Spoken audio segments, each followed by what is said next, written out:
Hey guys, I'm Todd from Psycroptic. I'm Jason from Psycroptic. We're going to take a second to talk about fucked up tour stories. Because I think, oddly enough, the things you remember the most from the road are the things that kind of sucked at the time.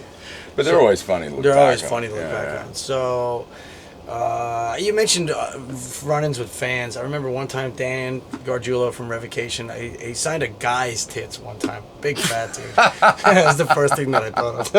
I think that's fucking funny. Yeah. But also, vehicle accidents are a huge one. Yeah. And one time... We've all had those. Yeah, we've all had those. And at one time, I was on tour with this band from New Jersey called the Binary Code. And we got ran off the road in a snowstorm by this old man. And the van kind of like skidded up on this guardrail, and if the guardrail weren't there, we would have rolled down the side of this hill, and we narrowly escaped like what would have been a tragedy. And because of that, that's how we got hooked up with those guys in the first place. So it's like this cool story where Brett and I were playing in the Binary Code, and he would have never got the opportunity to play with Revocation had it not been for that van accident, and that's ultimately why I'm here as well. But this guy, when we all started touring, we were all way into drinking, and I heard a story about him being on a plane one time. Oh, fuck. This is like 15 years ago, mind you. Do you want to tell it? I don't even believe it happened. Right. I think so they're fucking according to the lying. rest of the guys, his his shoes are off, and he's got his feet up in between the cracks of the seats in front of him. So like on the armrest of the passenger in front of him on the plane, just fucking stinky, gross socks. And the dude in front of him can't do anything about it, and they can't wake him up. They're like, dude, get your shit together. See, I don't believe this shit happened. See, he thinks it's made up stuff. I think they made it up. I don't remember it. I don't recall it, so therefore it didn't happen. Right. There's a ton of those. Yeah, but vehicle ones, we had one. I don't know. Last time we spoke with Digital Tour Bus, I think we showed the front end of our van where we'd wrecked it. So it was.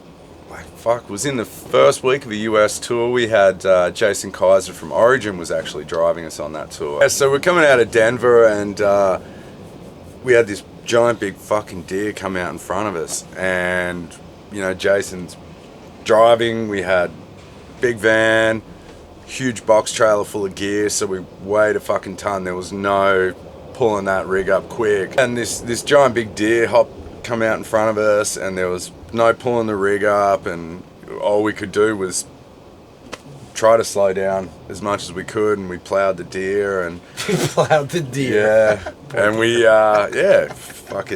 we fucked up the front end of our van, so like the rest of the tour we had like gaffer tape holding the light in, and we had to get AAA to come out because the front bumper was like pushed hard against the tire, and we couldn't go anywhere, so we had to hook it up to a winch and like pull it out. So yeah, that was pretty fucked up, but we didn't miss the show. On that tour we actually blew out about 4 trailer tires as well. That's another pain. That's for some reason you remember those, because if you tour enough, your life becomes routine on the road, so you only remember shit that's really amazingly stimulating or really shit. Yeah. Fuck, that sucked. Yeah.